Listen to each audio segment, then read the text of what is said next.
irei falar sobre a mensagem de Pai Damião: não deixe o mingau da vida esfriar. Muitas vezes em nossa vida a gente deixa oportunidades para o depois e aí vai comendo pelas beiradas, e quando a gente chega ao centro do mingau já está tudo frio. Deixa o mingau lá esfriando para esperar um melhor momento e aí depois o mingau fica tão frio que a gente também nem tem vontade, porque mingau que é mingau só presta morninho, né? Porque ninguém come mingau frio, gelado. Então eu separei essa imagenzinha aqui para a gente lembrar principalmente o mingau da nossa avó. E aí eu separei alguns trechos. O primeiro trecho que iremos refletir é o seguinte: cada um que está aqui no Projeto Terra desempenha tarefas importantíssimas para o despertar da humanidade. Então isso daí, corriqueiramente, aqui no Água Jaruanda, a gente sempre vem falando da importância de cada ser humano que está efetivamente aqui no Projeto Terra. Todos nós somos importantíssimos. Somos seres individuais, partindo para uma evolução nossa, juntamente com o coletivo.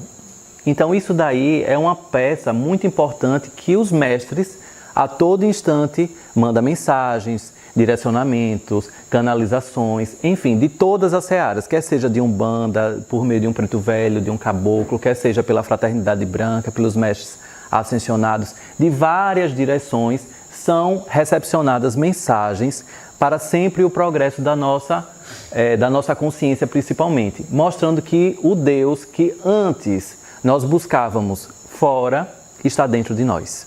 Então, somos peças importantíssimas dentro desse projeto. E aí o outro texto bem interessante da mensagem: já fez o grande exercício da gratidão diante de todos os seus sofrimentos, amarguras e decepções. Então isso daí, às vezes, a gente não honra as nossas amarguras, as nossas decepções e os nossos sofrimentos. A gente que eu digo, nós seres humanos, tem um hábito de querer colocar tudo debaixo do tapete. A gente não fala em um monte de coisas, situações da nossa vida, nem mesmo quando a gente se propõe a fazer uma terapia. Muitas vezes a gente chega de frente para um terapeuta para tentar ludibriar o terapeuta, ainda sustentando um personagem que a gente insiste ainda em manter. Então, isso daqui eu achei importantíssimo. Já fez o grande exercício de gratidão diante de todos os sofrimentos, amarguras e decepções, porque graças a tudo isso compõe o que somos hoje. Eu sou o reflexo de todas as minhas decepções, sofrimentos e amarguras. Inclusive, também, eu sou o reflexo de coisas boas que foram oportunizadas de acordo com o meu ponto de vista, de acordo com o meu ponto de referência, que eu julgo o que seja bom, assim como de acordo com todas as minhas decepções, sofrimentos e amarguras, me fez impulsionar para dar passos em minha vida. Porque muitas vezes a gente fica assim, preso em, porque eu tive um pai que não me deu atenção, porque eu tive uma mãe que me fazia de empregado, de empregada, sei lá o que for. Mas graças a tudo aquilo, você buscou algo melhor. Porque se fosse uma mãe que toda vez que te colocasse no colo e dissesse que você não precisava se preocupar com nada da vida, você não iria batalhar para a vida. Você ia achar que a vida era feita de somente flores, não ia enxergar os espinhos e ia viver de forma fantasiosa. Então, graças a Deus, nós tivemos todas as pessoas que passaram em nossa vida, quer seja de sofrimento, quer seja de benesses. Graças a todas essas pessoas, a todas essas situações, sofrimentos, amarguras, coisas boas, coisas não tão boas, nós somos o reflexo de agora, porque é o agora que está valendo efetivamente, né? Então, vamos exercer a gratidão. Parece até um contraponto, né? Eu agradecer uma decepção, sim, eu tenho que agradecer aquelas pessoas que me fazem refletir. Se eu sofri, eu tenho que identificar qual a parte de mim que estava dentro daquele sofrimento. Qual a parte de mim que estava dentro daquela decepção. Porque eu não posso também ficar somente no papel de vítima. Eu também fiz muitas pessoas se decepcionarem, sofrerem e se tornarem amargas por conta de alguns comportamentos que eu provoquei. Então, enquanto a gente só fica o meu pesar, o meu sofrimento e dane-se o mundo, fica complicado a gente falar em evolução, expansão de consciência, muito mesmo a gente começar a tratar pessoas. Porque às vezes eu fico muito preocupado com cursos, eu posso falar de Reiki, né, que é o curso que eu ministro, que é um curso de um dia, uma manhã e uma tarde. E aí as pessoas às vezes fazem cursos de um dia e já incorporam o papel do terapeuta e vão sair diagnosticando casos e pessoas, mentes, direcionando destinos, como se tivesse a competência plena, só que a gente sabe que é uma coisa muito profunda. E terapeuta não tem autoridade de diagnosticar nada. Quem diagnostica é médico, psicólogo, psiquiatra. Terapeuta não tem autoridade para diagnosticar. Então, infelizmente, o que a gente vê aí afora, em muitas pessoas, fora os que são efetivamente comprometidos e competentes, é um diagnóstico exacerbado de fantasias, de aprisionamentos ainda mais da mente. Ou seja, a pessoa chega num terapeuta de um jeito e fica pior do que estava antes. Então a gente tem que ter muito cuidado, aproveitando essa questão da gratidão, dos sofrimentos, amarguras e decepções, porque quando a gente fica em estado de vulnerabilidade, a gente abre nossa vida àquela primeira pessoa que nos promete cura, como o Fábio falou. Está muito na moda a gente falar que as terapias trazem curas, que vai curar, vai curar, vai curar. Só que a gente sabe que a pessoa só se cura se a pessoa quiser. Se a pessoa abrir as portas para a cura. Porque não adianta alguém vir aqui em Águas de Aruanda fazer uma limpeza energética, quer seja um caboclo, um preto velho, ou aí outra autoridade espiritual, e a pessoa, ao cruzar o portão, mantém o mesmo padrão vibratório de pensamentos, comportamentos, atos, palavras. Então, a pessoa vai visitar tantos outros centros espirituais e não vai resolver enquanto a pessoa não mudar. Não adianta a pessoa chegar em Águas de Aruanda, por exemplo, com sofrimentos, amarguras, decepções, traumas materializados no corpo, frequentar um hospital espiritual e mantiver os mesmos hábitos alimentares e os mesmos hábitos de sentimentos, emoções purgativos. Então, quem está brincando com quem? Né? Então a gente está deixando o mingau da vida esfriar, porque a gente está numa brincadeirinha efetiva de viver, quando na realidade a gente não pode deixar que o mingau da vida esfrie. Caso contrário, a gente está brincando com as nossas oportunidades muito fortes, né? De estar encarnados. E aí tem outra parte que é assim. O importante é que vocês lutaram e buscaram não impor a sua verdade, mas de uma maneira argumentativa, mostrar ao outro possibilidades diante das situações da vida. Isso daí é muito importante. Me fez refletir bastante, eu até coloquei o post verdade. Por quê? Às vezes a gente quer o bem de alguém e aí a gente quer impor a nossa verdade, a nossa realidade, principalmente espiritual, para o outro, dizendo que o local onde eu estou é o local que traz mais cura, que traz mais elevação. Mas quem disse que o outro está em um patamar pior do que o seu? Está pior no seu ponto de vista. Mas às vezes você é quem está equivocado e a pessoa não. Então essas questões de imposição de verdade, de certo e errado, a gente sempre tem que ter um controle do nosso ego. Porque o nosso ego nos faz confundir efetivamente o que é ilusão e o que é realidade. A gente tem às vezes certeza tanto que está vivenciando uma verdade tão absoluta que a gente sai impondo as nossas realidades para quem quer que seja. Só que as nossas verdades são nossas, são nossas. O outro, ele tem, vamos dizer, o dever de respeitar o nosso ponto de vista e a nossa verdade. Mas o outro não tem a obrigação de internalizar o que a gente diz que é verdade.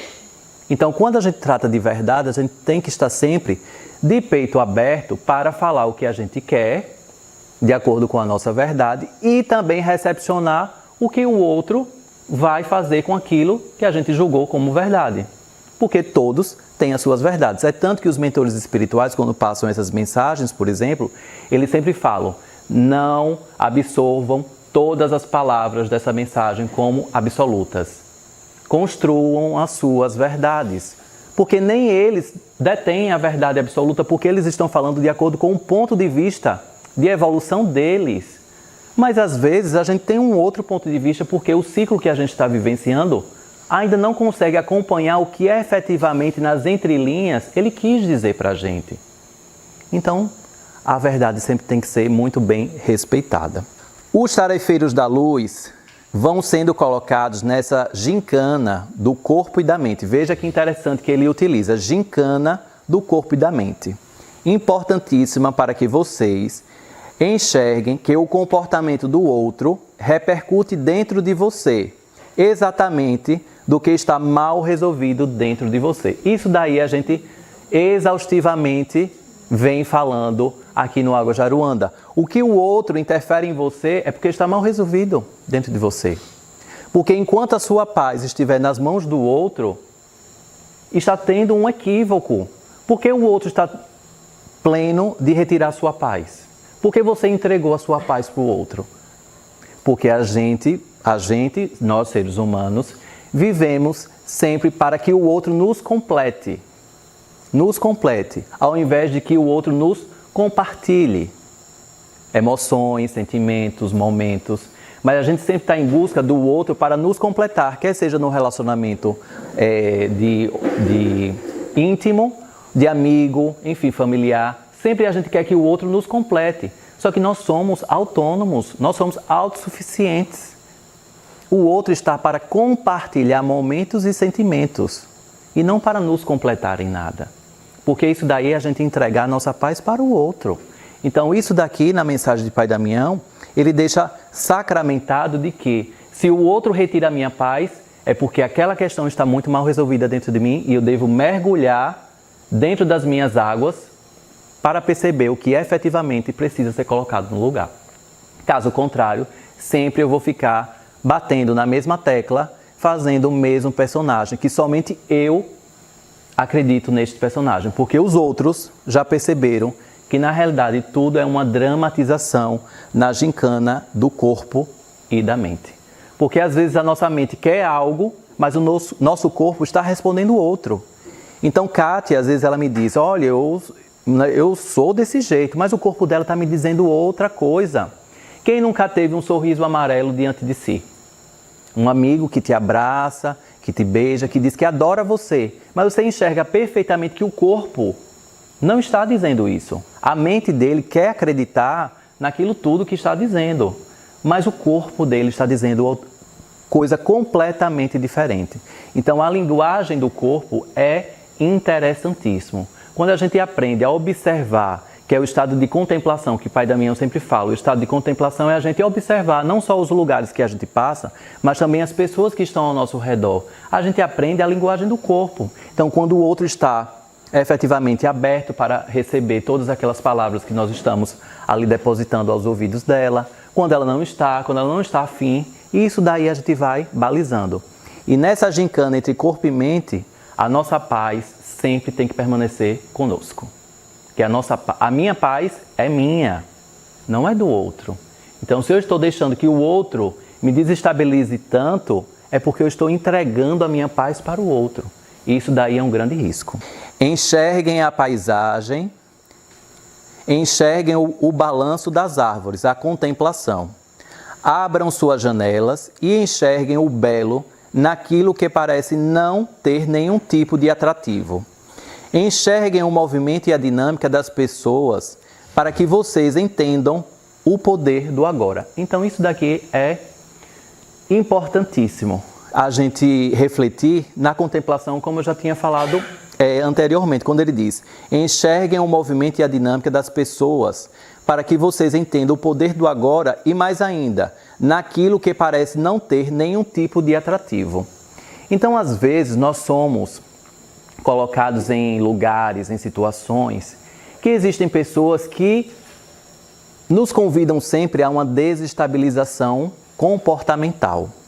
Mas se é para evoluir, se é para amadurecer, se é para dar conta daquilo tudo que nós falamos e estudamos, então a gente tem que acolher todas essas pessoas buscando algum ponto positivo naquela pessoa.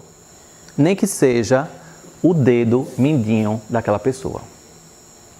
Então, quando a gente passa para o estado de contemplação e do poder do agora, a gente busca o melhor de cada um. Porque Sônia, ela pode ter todos os atributos que não são compatíveis com o meu ponto de vista, mas algo nela deve ter positivo. E é justamente nisso que eu julgo positivo que eu vou focar. Porque caso contrário, a gente vai ter que morar numa ilha, sozinho, e com muitas águas ao nosso redor para que ninguém se aproxime da gente. Só que nós estamos aqui para evoluir individualmente dentro do coletivo. Esse é o desafio. Aceite o outro como sendo você, porque o outro é você.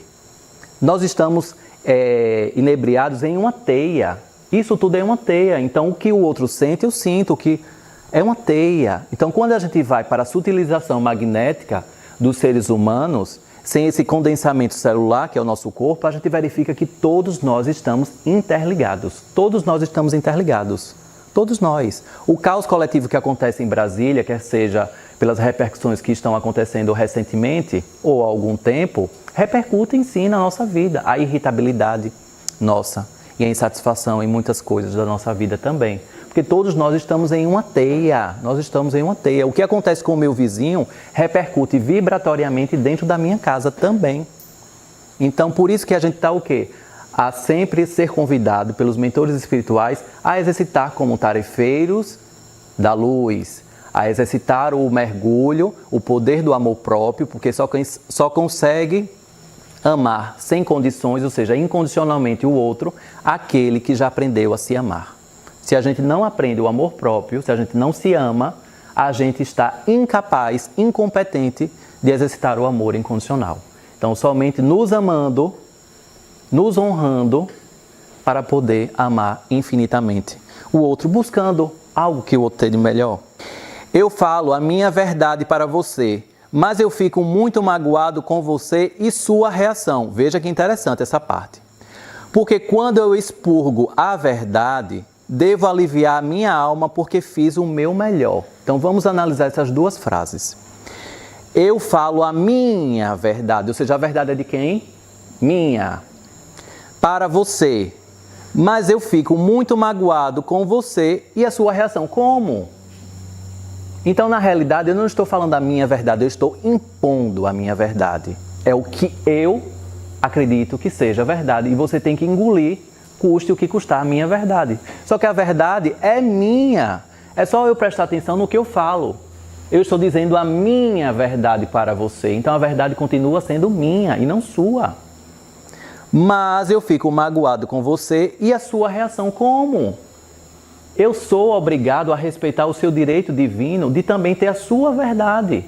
E juntos compactuamos com a nossa evolução dentro do coletivo. Porque quando eu expurgo a minha verdade, devo aliviar a minha alma porque fiz o meu melhor. Então é o dever cumprido. Eu fiz o meu melhor. Fiz o meu melhor. Então, quando eu preparei esses slides aqui, eu fiz o meu melhor, o que estava ao meu alcance, porque aqui está dentro da minha verdade, de acordo com a leitura que eu fiz do texto. Porque consciência não se pode impor. Isso daí é o que ele questionou, né? Porque é algo construído para o mergulho, para dentro, para que o mergulho para dentro seja compreendido exatamente no autoencontro. Então, por que a consciência não pode se impor? Porque é algo construído. É algo construído. Porque o que se trata consciência? Consciência de si. Você saber quem você é. E ninguém sabe quem é de um dia para a noite. A gente passa vidas, reencarnações, milhares de anos buscando saber efetivamente qual é a nossa essência, onde está a nossa fonte de origem e manifestação. A gente passa milênios, vidas e mais vidas, não só no planeta Terra, mas em outras estratosferas. E a gente quer, em uma única vida, com durabilidade, qual é a expectativa agora que está o Brasil? 70 anos. A gente quer que, dentro de uma expectativa de 70 anos, a gente já saiba de tudo e já passe por todos os processos e já fique perfeito, né? Mas a gente ainda bem que sabe que não precisa ser perfeito, basta ser equilibrado. Então a gente deve sim focar no equilíbrio. A gente deve sim prestar atenção no caminho que estamos percorrendo. Caso contrário, a gente se perde. Se a gente não observar o caminho que a gente está seguindo, a gente se perde. Como 2 mais 2 é 4. Porque às vezes a gente foca muito lá, só que a gente não está prestando atenção no caminho. E a gente não sabe que a montanha, a gente ainda está bem no início. E a gente às vezes acha que já está no topo. E mais uma outra frase que eu gosto bastante. Não tem como você subir a montanha sem ser visto. Então, Se você decide subir a montanha, então se você decide estudar matérias mais profundas da espiritualidade, não há como você não ser alvo de críticas. Dizer que você está louco, dizer que você está fanático, dizer que não precisa nada disso, que tudo está dentro e você fica dentro de casa e está tudo resolvido. Tantas opiniões, porque são verdades de cada um. Agora eu tenho que sim sustentar a minha verdade, para que eu tenha consciência de mim junto com o coletivo. Um dos grandes obstáculos da humanidade, diga-se do ser humano, é o acúmulo de mágoas. Você expurga definitivamente diante de diálogos sinceros, olhos nos olhos ou diante de terapias. Então, a gente vive acumulando mágoas. O nosso estômago, não é à toa que ele parece um saquinho, né? Não sei se todos vocês já viram como funciona o formato do nosso estômago. Ele parece um saquinho. Então, muitas vezes as pessoas adquirem gastrites, problemas, né, digestórios, enfim, porque está colocando no saquinho muitas mágoas e muitas coisas que não está conseguindo digerir. Isso vai para o fígado, vai para o intestino, vai para tantos outros órgãos que compõem o sistema digestório, principalmente o campo inicial, que é o saquinho do nosso estômago. Então, não é à toa que a nossa anatomia ela é feita perfeitamente diante dessa analogia. Você quer acumular, então tudo que você for guardar, você vai acumular no saquinho que você tem no seu corpo, que é no seu estômago. Por isso que muitas pessoas às vezes exageram nas comidas. Estou magoado, então vou comer agora 1 cento de pãozinho de queijo com recheio de preferência, né? Então as pessoas vão ali, então preenche exageradamente ali o saquinho porque quer se sentir plena, saciada do que eu posso. Ou vai para a anorexia, bulimia, diante de tantas mágoas que a pessoa já não aguenta mais. O saquinho já está cheio, não entra mais nada, não entra. Então, o estado bulêmico é porque não entra mais nada. O saco já está repleto de mágoas, de ressentimentos. Não entra mais nada.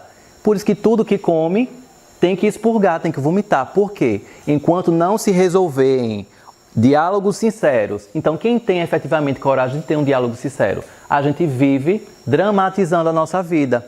Então, eu tenho um problema com Ana Cristina, de um ponto de vista, mas eu evito um diálogo sincero, olhos nos olhos, ou diante de algumas terapias. Porque é mais fácil eu colocar no meu saquinho, porque eu julgo que o problema seja somente meu. Não! É bom a gente saber até que ponto é meu, até que ponto que está com Ana Cristina. Por que não? Olhos nos olhos, diálogos sinceros. Ou diante de terapias. Muito bom. Aí sim as terapias são válidas, para que a gente possa buscar balizas, alicerces ali, desde que sejam efetivas. O que teme chegar até a sua ferida, como se fosse um prato de mingau, que você vai comendo pela beirada, quando você sabe que o grande problema está no meio. Por que a gente procrastina tanto? Eu já sei do problema, eu já sei do que efetivamente me faz bem e do que está me fazendo mal. Mas eu fico comendo pelas beiradas, quando na realidade o meu foco é o meio. Eu tenho que chegar no meio. Porque o mingau, para ser completo, para ser comido de forma completa, eu tenho que comer as beiradas e o meio, né? Porque senão eu comi meio mingau. Eu comi um quase mingau da vida. Eu estou num quase mingau da vida. E viver no quase é viver na procrastinação de situações que eu já sei que eu preciso resolver.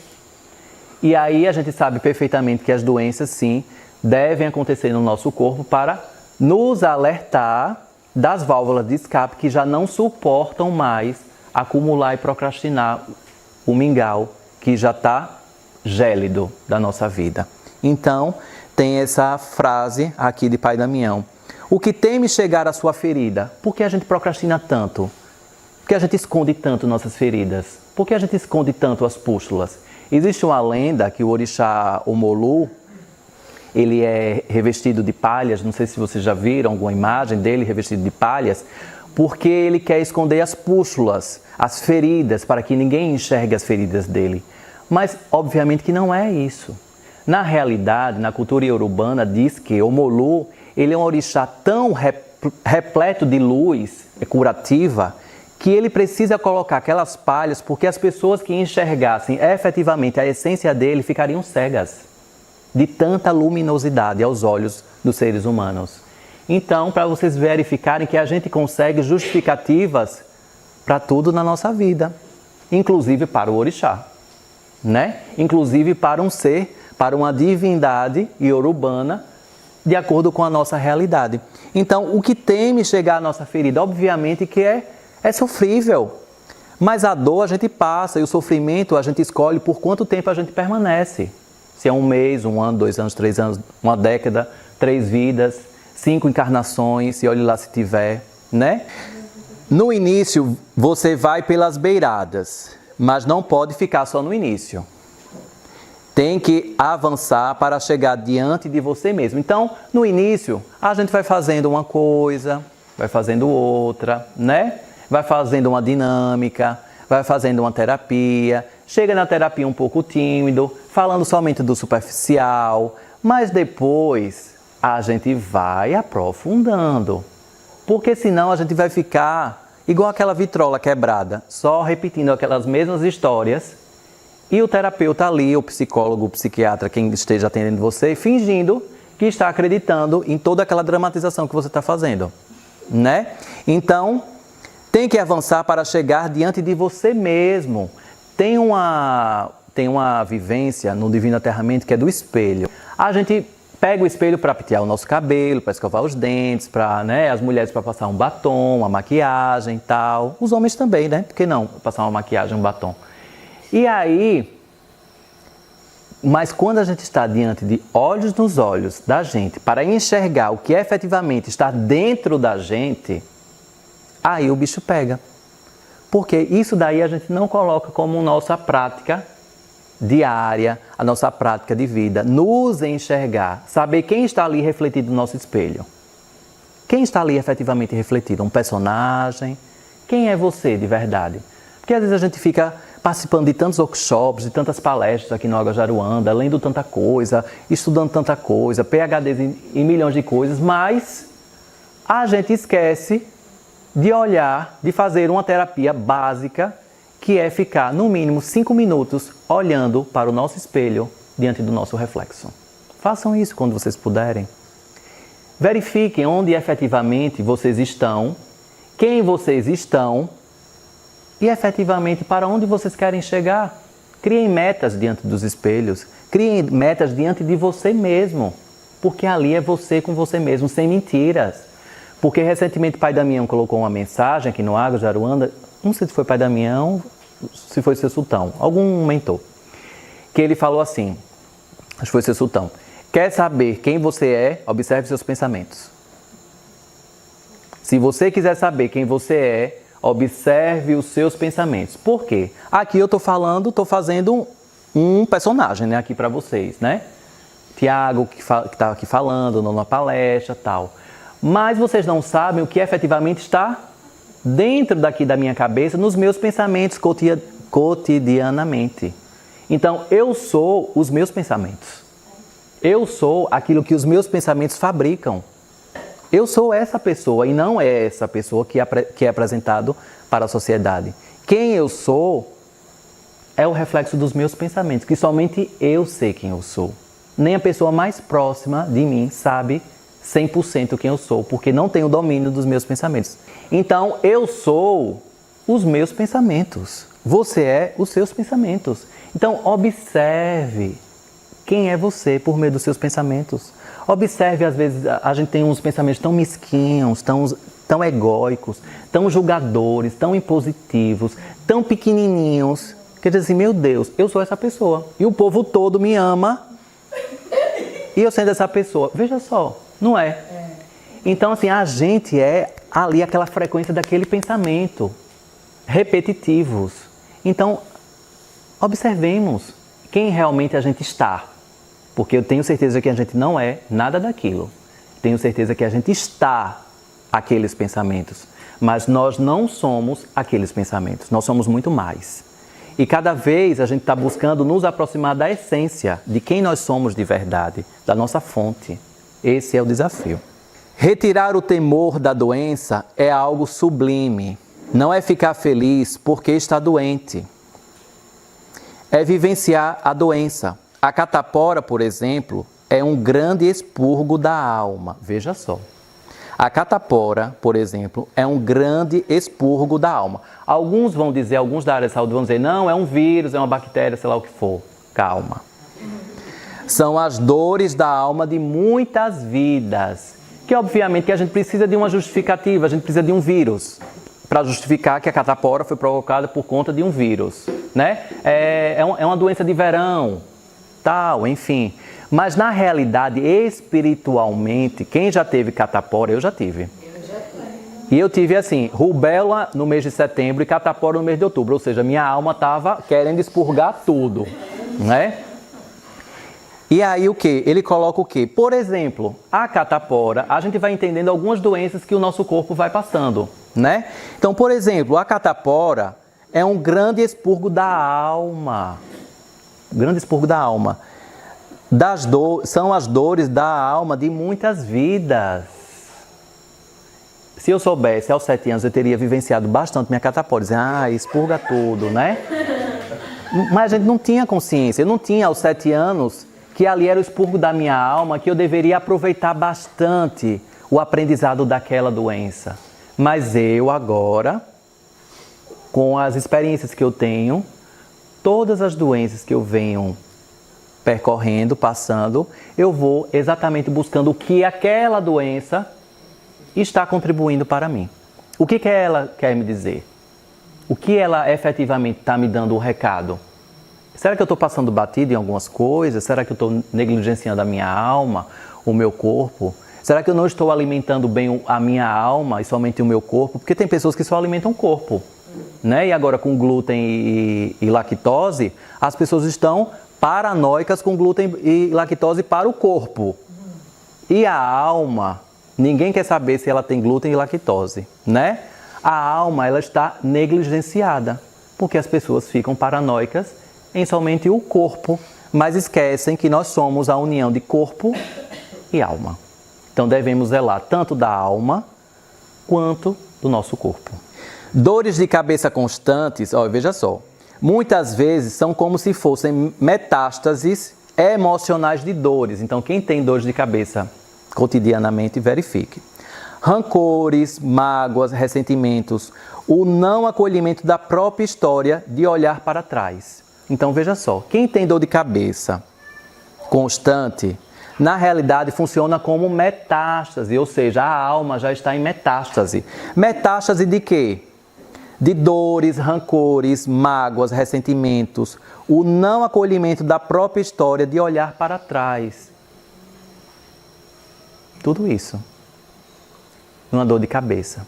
Mas a gente pega, não vou dizer o remédio para não fazer merchandising de nenhum remédio, pega um remédio, toma, sem verificar efetivamente a causa daquela dor de cabeça. Possa ser que seja o quê? A ausência de água no corpo. Isso estou sendo bem leve, né? Falta de água, tal. Mas às vezes são essas questões, porque Pai Damião falou o quê? De dores de cabeças constantes. São aquelas dores de cabeça que nos acompanham. Dores de cabeça que o ser humano até já vai colocando como uma rotina. Já tem na minha sacola, na minha bolsa, esse remédio. Porque todo dia eu já tenho essa dor de cabeça. Olha, quando chega às 6 horas da tarde, já sabe, é a hora da dor de cabeça. Eu conheço pessoas que me falam isso. Olha, quando chega às 6 horas da tarde, já sabe que é a hora do meu remédio tal. Porque é a hora que vem a dor de cabeça. Vamos entender por que 6 horas da tarde? Será que é alguma mediunidade aí precisando de uma educação? O que é que efetivamente a espiritualidade tem a dizer? Justamente naquele horário vem aquela dor de cabeça. Vamos fazer um retrospecto. Identificar e dar o antídoto de acordo com o que cada um efetivamente é. Isso daí é importantíssimo, porque não existe receita de bolo. Na espiritualidade não existe receita de bolo. Alguns vão pedir mais amor, outros vão pedir mais sabedoria, outros vão pedir mais objetividade. Então tem pessoas que a gente tem que ser firme. Porque se a gente não for firme, for só no mais amor e na mais sabedoria, não anda. Então tem situações da nossa vida que a gente tem que acolher com mais amor. Ótimo. Mais sabedoria? Ótimo. E mais objetividade? Ótimo também. Porque senão, às vezes, a gente fica deixando o nosso mingau da vida esfriar. Por falta de objetividade. Porque, às vezes, são situações que chegam até nós que, se a gente não tiver objetividade, a gente vai deixando o mingau da vida esfriar. Porque a gente vai ficando irritado, a gente não está mais conectado com aquela situação, e aí a gente está sendo educadinho. E de acordo com o seu sultão, pessoas boazinhas é para a gente dar descarga. Porque pessoas muito boazinhas, elas são falsas. Elas não condizem com a verdade. Porque elas ficam revestidas na capinha de boazinha. Só que na realidade a gente está correndo atrás do arquétipo da inteireza. E para sermos inteiros, revestir esse aspecto da inteireza, do arquétipo, nós devemos o quê? Colocar no nosso caldeirão mais amor, mais sabedoria e mais objetividade. Se a gente colocar mais objetividade na nossa vida, a gente consegue acelerar bem mais coisas, né não? Eu escutei recentemente de uma pessoa no meu trabalho que diz assim: sozinhos vamos mais rápido e juntos vamos mais longe. Eu achei interessantíssimo. Porque realmente, sozinhos a gente vai bem mais rápido. Né? Vai numa trilha. Se você for sozinho, você anda bem mais rápido. Se formos juntos, a gente vai muito mais longe, porque um vai estimulando o outro. Então, às vezes, a gente está deixando o nosso mingau esfriar porque a gente está indo muito rápido, porque a gente está indo sozinho. É o que eu quero, a minha verdade, simplesmente isso e acabou-se.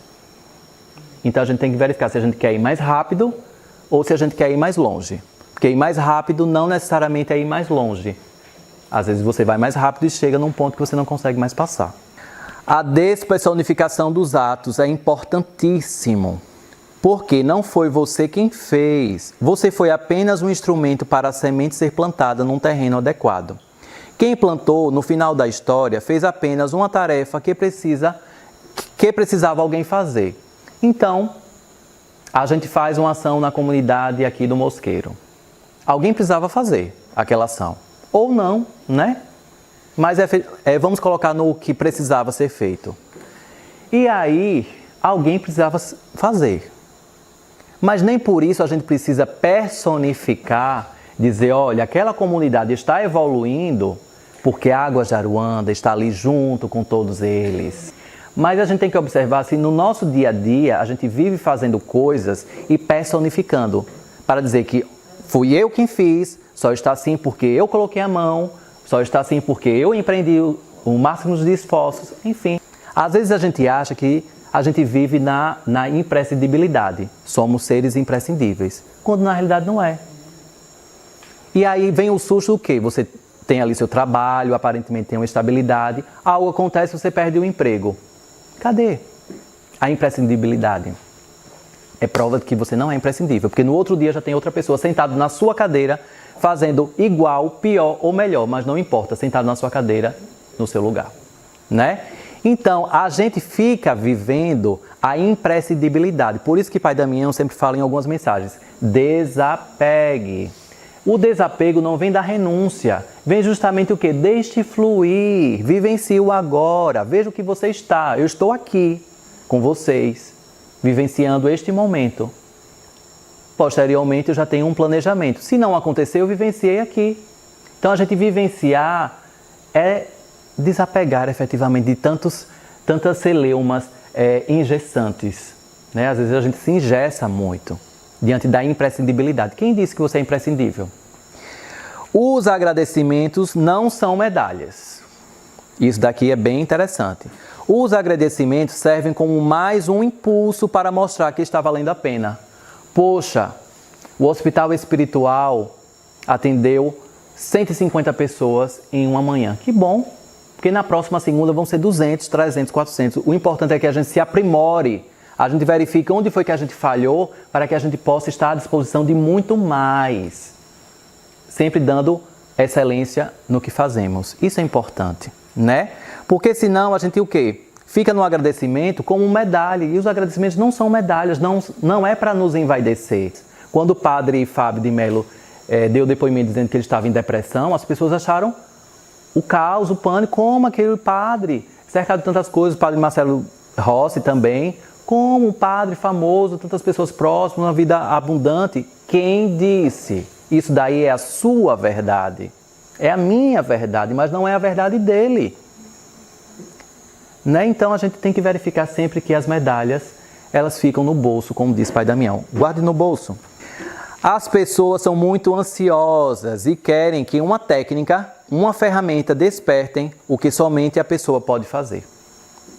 A técnica é a ponte, mas é você quem tem que passar pela ponte. Então isso daí, acredito que eu já falei inicialmente, né? E muitas pessoas, diante de ansiedades e preguiça, eu acrescentaria aqui, né? Querem que as pontes tenham rodeirinhas, né? É como se fossem pontes rolantes, né? Para a gente seguir e ela nos guiar, né? Só que não existem pontes rolantes, tá? As pontes são do jeito que cada um necessita, tá? E aí estamos chegando no final do nosso bate-papo. E aí tem a última reflexão de Pai Damião, que é: falem as suas verdades sem guardar mágoas, para os desgastes serem cada vez menores. Exigir que todos façam igual é impossível. Somos seres individuais. É um apego, é um egoísmo. Então é um apego, a gente tem um apego de que o outro tem que ser igual a mim. Não, o outro é o outro, eu sou eu. Somos estruturas diferenciadas. Nós tivemos educações distintas. Os filhos nascem às vezes do mesmo pai, da mesma mãe, têm a mesma educação, estudam com os mesmos professores, a mesma diretriz e cada um tem a sua personalidade própria, né? Então, é impossível exigir que todos sejam igual a mim. Ou seja, eu me coloco como referência. Isso daí é uma armadilha, a gente se colocar como referência. Não, eu estou no meu melhor de agora, de acordo com o que eu entendo como verdade. Assim como eu já vivenciei outras coisas, porque na época eu achava que eram as minhas verdades. E está tudo certo. Então a gente honrar o nosso passado, como aqui algumas reflexões disseram, a gente olhar para trás e honrar os nossos sofrimentos, o que deu certo, o que deu errado. Mas deu errado, mas a gente tentou que desse certo. A gente tentou, a gente fez de tudo para que desse certo. Então a gente precisa o quê? Desapegar e dar menos vazão ao egoísmo, que a gente vai ficar igual essa moça aqui, ó. Né? Bem feliz, né? Dizendo o yes dos coaches, né? Os coaches gostam do yes, né? Então a gente vai ficar igual essa moça aqui, ó, bem feliz, no topo aí de um prédio, preferência o helicóptero chegando, para nos levar aí para algum lugar, né? Uma ilha, quem sabe.